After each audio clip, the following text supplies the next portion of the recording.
Agradecemos a exposição da senhora Helena Fazenda, secretária-geral do Sistema de Segurança Interna de Portugal e procuradora-geral adjunto. Com muita satisfação, anunciamos a presença do deputado federal, capitão do Exército Brasileiro, Jair Bolsonaro. Está presente também o general de brigada Paulo Chagas. Presente um dos grandes lutadores há muitos anos pela segurança pública nessa casa, deputado Lincoln Portela. Por gentileza, se levante para que possa ter uma saudação da família policial brasileira e cidadãos que estão interessados justamente no aperfeiçoamento da segurança. Presente, para nossa satisfação, o deputado federal Cabo Sabino, que é o presidente da Comissão Especial da Lei Orgânica da Segurança Pública no Brasil. Sabino, muito obrigado pela presença.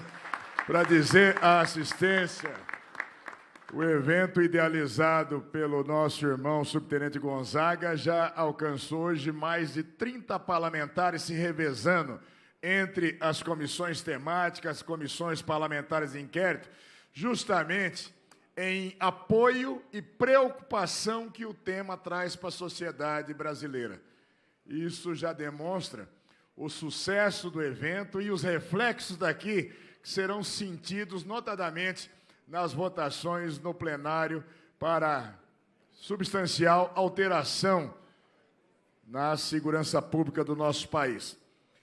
Gostaríamos de anunciar a presença do meu amigo Leonel Lucas, presidente da ANERB. Lucas, seja sempre bem-vindo. Presidente da ASPRA de Minas Gerais, Marco Antônio Bahia. O presidente da ANASPRA, o Lotim Lisandro. O Paulo Airan da Silva Bezerra, presidente da Sociedade Brasileira de Papiloscopistas Policiais Federais, a Abrapol. A Federação Nacional dos Peritos em Papiloscopia se faz presente, a FENAP, na figura do Antônio Maciel Aguiar Filho, presidente. Agradecemos a presença do Pedro Cavalcante, presidente da Federação dos Policiais Rodoviários Federais, do Renato Borges, presidente do Sindicato dos Policiais Rodoviários Federais de Goiás. Gostaríamos de dizer que estão acompanhando online, pela internet e fazendo perguntas e participando dos painéis nessa manhã. E agradecemos o Alan, o Barreto, o Breno Ferreira, o Copérnico, o Damásio, o Dário 22, o Jamil Ferreira, o Matheus Fernando, o Nardi, o Paulo Pazotto, o Sérgio Malvar da Costa, a Tássia e o Tiago, todos pelo E-Democracia. O Brasil todo ligado e preocupado com os nossos painéis. E para continuarmos com a riqueza de informações que certamente vão espelhar momentos futuros da segurança pública, com muita satisfação passo a palavra ao senhor Renato Sérgio de Lima, representante do Fórum Brasileiro de Segurança Pública.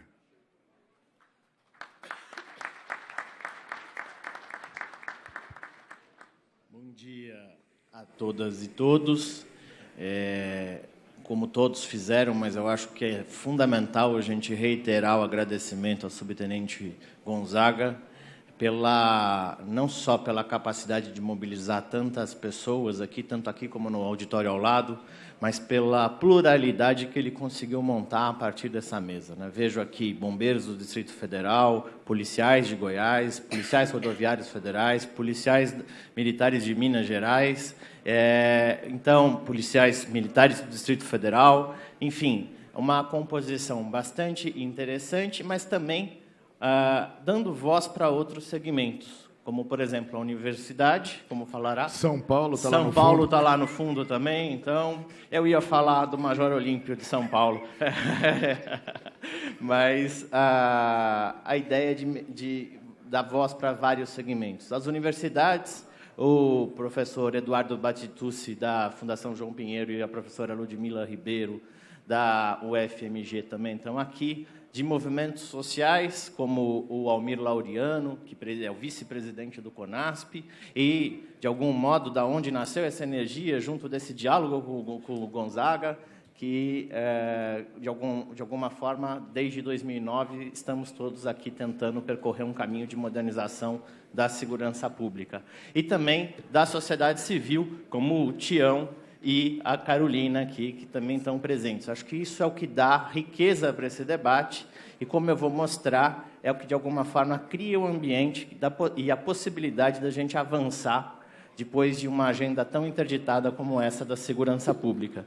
Queria também agradecer a moderação do Major Olímpio, sempre um deputado muito presente, desde a Assembleia de São Paulo, representante da Polícia Militar de São Paulo, uma polícia bastante grande, com cerca de 87 mil pessoas de efetivo hoje, 93 mil fixados, mas a gente tem 87 mil pessoas, então, mas também uma voz que, sempre com esse vozeirão dele aí de anunciar, mas, ao mesmo tempo, disposto a ouvir e dialogar. Fundamentalmente, acho que isso é bastante importante.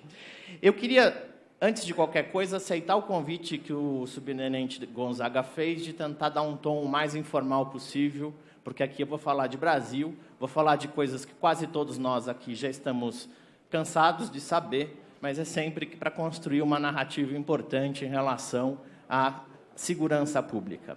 Eu acho também que é importante destacar, e que foi muito feliz o convite ao senhor Luiz Viel e à senhora Helena Fazenda, porque mostram realidades de países muito próximos a nós e que é possível, eles podem servir de inspiração para que a gente pense uma sociedade muito mais justa e muito mais pacífica do que nós vivemos hoje aqui.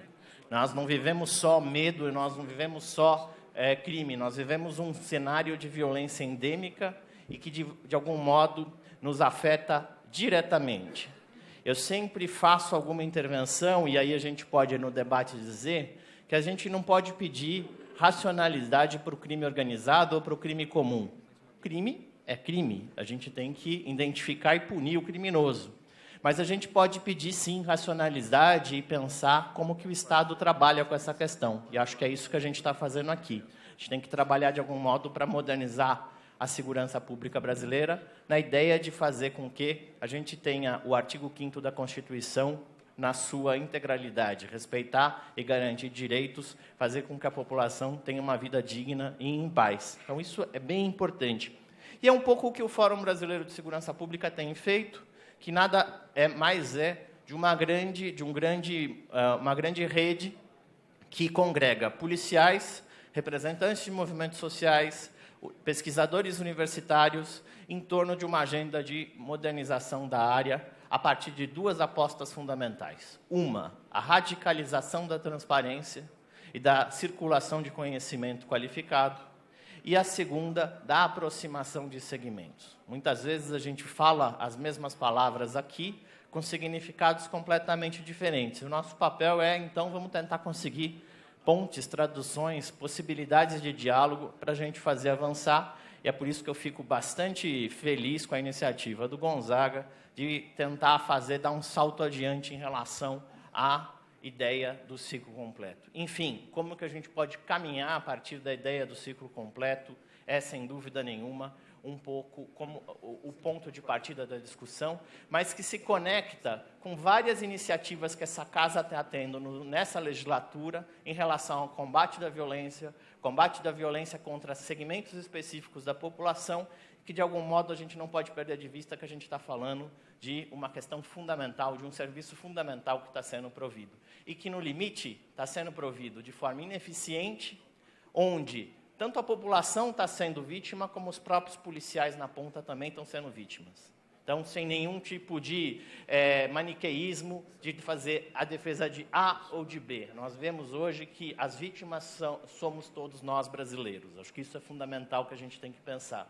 E a começar, muitos de vocês já devem ter visto esses dados, mas acho que para a gente poder subsidiar o debate nacional, Nós temos que a Pesquisa Nacional de Vitimização, produzida pelo Ministério da Justiça, pelo Datafolha e pelo CRISP da UFMG, mostram que quase metade da população brasileira tem um grande medo, que é morrer assassinado. Mas só cerca de 30% da população acha que efetivamente corre esse risco. Então, a população sabe que o risco é específico a determinados segmentos, e eu vou falar deles daqui a pouco, mas também há um grande sentimento de medo e insegurança. Há um grande sentimento de medo e insegurança que muitas vezes não corresponde aos locais com maior concentração de crime, e isso demanda grandes esforços de planejamento operacional das próprias polícias. A partir disso, eu queria mostrar algumas cenas da nossa tragédia.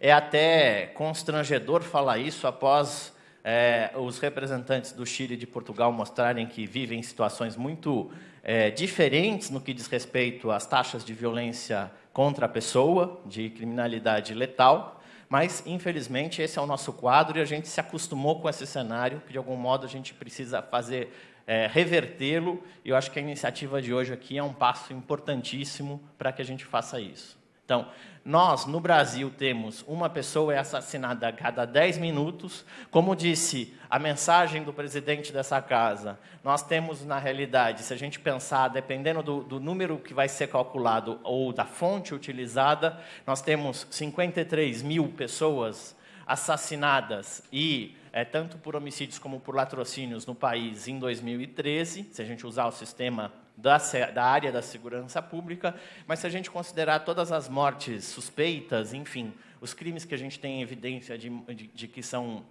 intencionais, nós batemos por volta de 60 mil homicídios por ano. Isso é uma tragédia que não tem nome e que, infelizmente, a gente vai se acostumando e que o policial na ponta vai tendo que conviver diariamente com vários corpos, com várias situações, enfim, em relação a isso.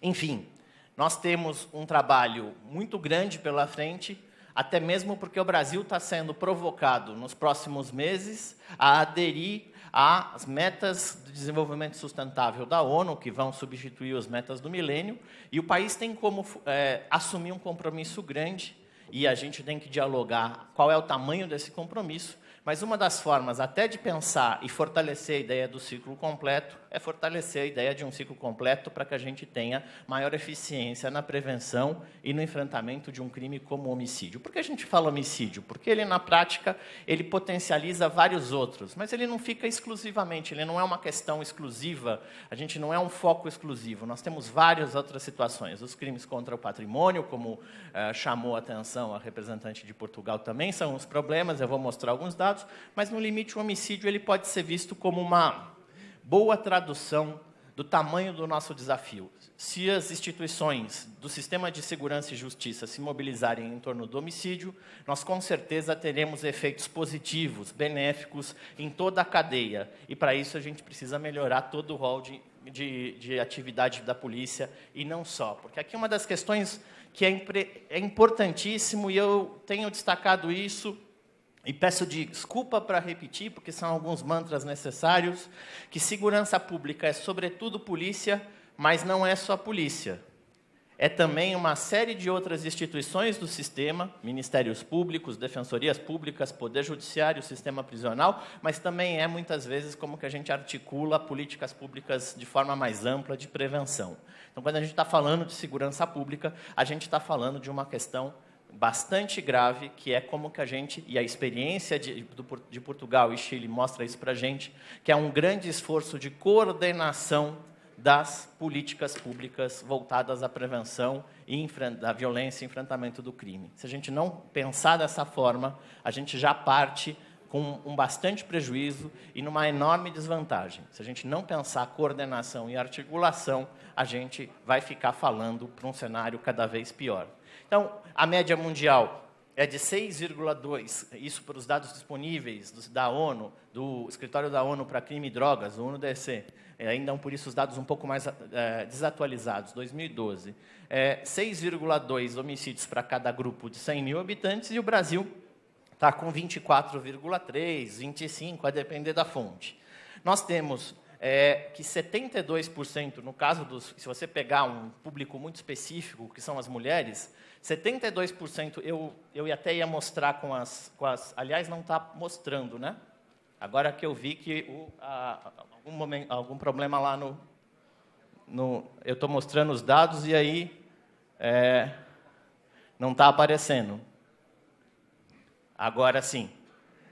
Eu ia mostrar com o apontador, mas aí o que a gente mostra é isso. Então, nós temos um quadro onde, no caso da violência contra a mulher, por exemplo, 73% dos homicídios cometidos acontecem em casa, 43% o agressor e é o parceiro. Tanto quando a gente está falando de polícia aqui, a gente não está falando só de estruturar a polícia para combater o crime organizado, para combater o tráfico de drogas. A gente está falando de uma multiplicidade de mandatos e de atividades que é bastante complexa e que nós temos que pensar essa complexidade na hora que a gente vai pensar os diferentes arranjos institucionais. Por exemplo, além disso, o Brasil, sozinho, em 2012, concentrou mais de 11% dos homicídios do planeta. E nossa população representa só 2,8% da população do planeta. Quase que multiplicando por 5 aqui a quantidade de homicídios. Isso é uma vergonha, e é uma vergonha que a gente, de algum modo, se acostumou a negar. Nossa cultura política, nossa forma que a gente entende a sociedade brasileira, a gente é visto como um país cordial, nós não entramos em guerras, não precisamos, infelizmente a nossa guerra é cotidiana e contra nós mesmos, não contra nações amigas ou inimigas. Na verdade, a guerra cotidiana contra nós mesmos estão no limite, dizima a própria possibilidade de futuro. Porque nós estamos também, de alguma forma, matando o quê? Majoritariamente jovens, 53% das vítimas tinham 15 a 29 anos, homens, 91,5%, negros, 67,9%, e o que a gente percebe, eu vou mostrar também num outro slide aqui, que os negros correm 30% mais chances de serem assassinados do que os brancos. Isso mesmo quando ponderando questões de desigualdade de renda. Nós nos acostumamos a achar que somos um país pacífico, que não temos problemas raciais, que não temos problemas de intolerância ou contra minorias. Mas os dados, produzidos por diferentes fontes, para não ter dúvidas sobre a intenção de quem produz os dados, são extremamente robustos em dizer que essa imagem de país tranquilo está muito longe de ser verdade. E que, no limite, quem tem que estar no dia a dia lidando com isso e ainda estando de pé no dia seguinte são os próprios policiais da ponta. Até mais do que isso. Então, isso é uma questão a ser pensada quando a gente vai falar de modernização. Eu lembro, quando a gente fala de armas de fogo, onde 70% dos homicídios, em média, são cometidos por arma de fogo, e eu lembro uma grande... Na época da implantação do Estatuto do Desarmamento em São Paulo, em 2003, 2004, a grande ênfase que a própria Polícia Militar, eu acho, não lembro, o Major Olímpio, se o senhor estava na ativa em 2003 ainda, ou já era deputado, mas o próprio comando da corporação entendeu por incentivar o grande controle sobre a arma como um mecanismo de diminuição da sensação de insegurança. E uma das metas que foi percorrida naquele momento pela Polícia Militar de São Paulo foi a apreensão de armas. Então, um dos diferenciais que nós temos em relação às próprias instituições policiais é que quando, no caso de São Paulo, que até então, até 2006, teve uma queda de mais de 70% no número de homicídios, para não parecer corporativismo ou bairrismo de um paulista. Estamos muito longe de ter uma taxa que nos conforta, mas ainda assim houve uma redução significativa. As corporações policiais foram fundamentais para que isso acontecesse, porque estabeleceram rigorosos controles para que essa arma tivesse controle, né? Tivesse supervisão. O sucesso da política de segurança de São Paulo, em muito, imputado exatamente ao papel que a Polícia Militar e a Polícia Civil, mas, sobretudo, a Polícia Militar de São Paulo, deu à questão do controle da arma de fogo. Isso é muito emblemático, porque essa casa também discute esse tema nesse momento, e sem grandes paixões ideológicas, eu estou dando um exemplo de como a polícia pode fazer a diferença quando foca num determinado ponto. Agora, uma outra realidade da questão é que nós estamos, então, falando de um quadro endêmico de homicídios. Eu estou correndo, porque a gente já está com mais de 1 hora de extrapolado no tempo, mas aí depois, eventualmente, a gente pode discutir e debater melhor. Mas o cenário então, assim, tem um quadro de homicídios bastante endêmico, mas esse cenário não atinge todos de modo igual.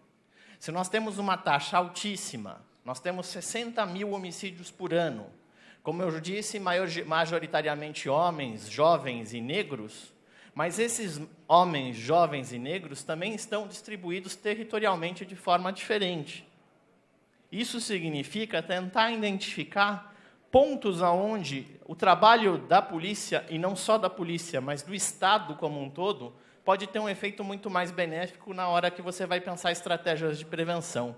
Por que eu falo isso? Porque quando a gente vai pensar indicadores de desempenho da polícia, quase sempre, e muitos dos colegas aqui que são policiais, se a gente perguntar o que é fazer polícia, muito provavelmente a resposta vai ser prender ladrão ou prender assassino. Mas vai ser mais difícil a gente entender quando é que a gente faz, por exemplo, de fazer patrulhamento e antecipar para que esses crimes não aconteçam. Na cultura das próprias instituições, vários colegas policiais sempre dizem que, no limite, a missão da polícia é prender ladrão ou prender assassino. Ok, isso é um ponto importante. Mas a gente tem uma quantidade... Eu tenho os números de São Paulo, mas provavelmente isso acontece em vários outros estados. A Polícia Militar de São Paulo faz 42 milhões de atendimentos por ano. Quantos são prisões de criminosos que cometeram os crimes posteriores? Muitas outras coisas são atendidas, e isso é fazer polícia. Isso é garantir ordem pública. Isso é fazer, de alguma forma, que a população se sinta segura, e mesmo assim é tão difícil fazer isso. Então, o que a gente tem aqui para discutir também, quando a gente vai falar de ciclo completo, é o que cada polícia faz, ou deixa de fazer, ou faz achando que não é uma atividade sua. Isso é importante para a gente pensar. Porque, muitas vezes, você fazer coisas que evitem crimes é tão ou mais importante do que sair prendendo um ladrão, ou, como diz uma antropóloga que vocês provavelmente conhecem, que é a Jaqueline Muniz, da Federal do Fluminense, fazer disque-pizza de polícia, ficar rodando com a viatura 24 horas atrás do que já aconteceu, não aquilo do que não aconteceu. Então, isso é uma questão fundamental que a gente tem que trabalhar na hora que a gente pensa um projeto como esse. E aí, quando a gente vai focar na ideia, de criar um indicador específico sobre de que modo a população brasileira está sendo objeto dessa violência, a gente criou o Índice de Vulnerabilidade Juvenil à Violência, que foi uma iniciativa do Ministério da Justiça, uma encomenda do Ministério da Justiça, na verdade, da área de juventude do então Pronace, que o Reinaldo está ali, o assessor hoje do deputado Reginaldo. Ele, na verdade, foi o Reinaldo que fez a encomenda ao Fórum Brasileiro de Segurança Pública para que a gente desenvolvesse o Índice de Vulnerabilidade Juvenil à Violência. E que, mais recentemente, nós incluímos a dimensão desigualdade racial. O que diz o índice? O índice diz, basicamente, o seguinte: no Brasil, um jovem negro corre de 12 a 29 anos, corre 2,5 vezes mais chances de morrer do que um jovem branco. E nós estamos controlando várias outras dimensões, pobreza, frequência escola, eu vou mostrar. Isso é uma realidade que a gente tem que, de algum modo, parar e pensar. Como é que a gente está atuando frente a essa questão? Né? No Nordeste, esse risco passa a ser, por exemplo, na Paraíba, de 13 vezes. Um jovem negro na Paraíba corre 13 vezes mais chances de morrer assassinado do que um jovem branco. Em Pernambuco, 11 vezes. Isso não tem a ver porque, por exemplo, se fosse assim, o estado com maior composição de negros, e negros como pardos e pretos na população, é a Bahia, lideraria esse índice. Não é isso. O índice ele é relativo, ele pondera a população. Já não é uma quantidade maior, é uma quantidade onde a gente está ponderando isso e indicando que existe aqui um problema sério.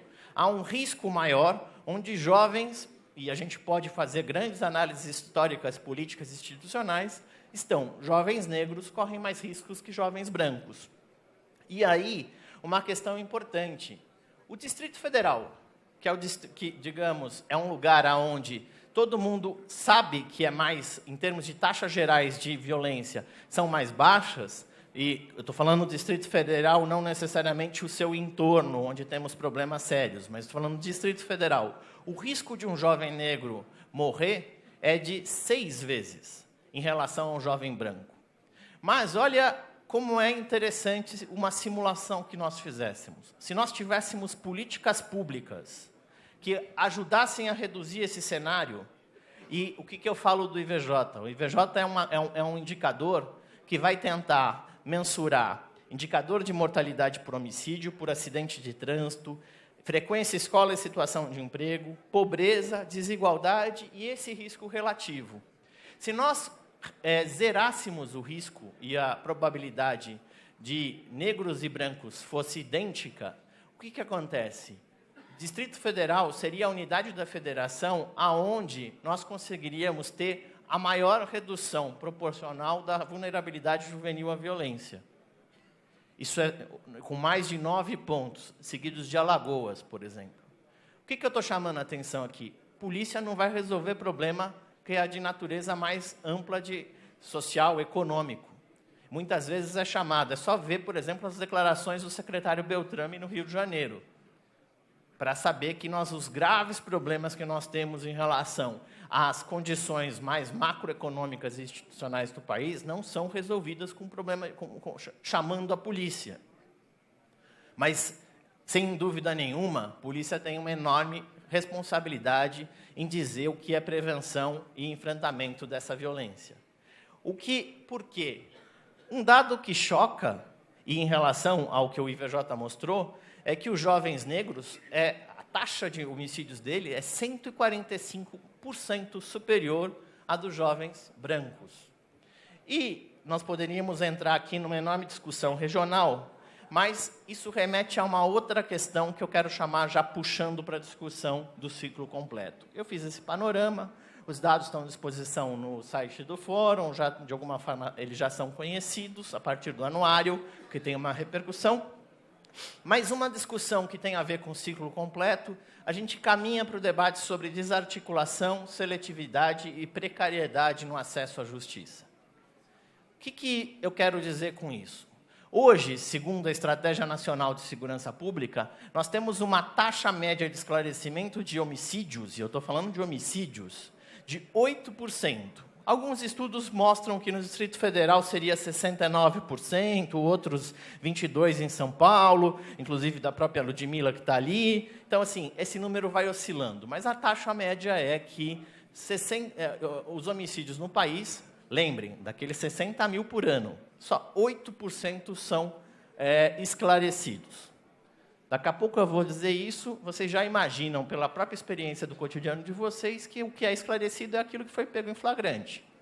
Ou quase sempre conflitos familiares, porque é mais fácil saber que o marido matou a mulher ou vice-versa.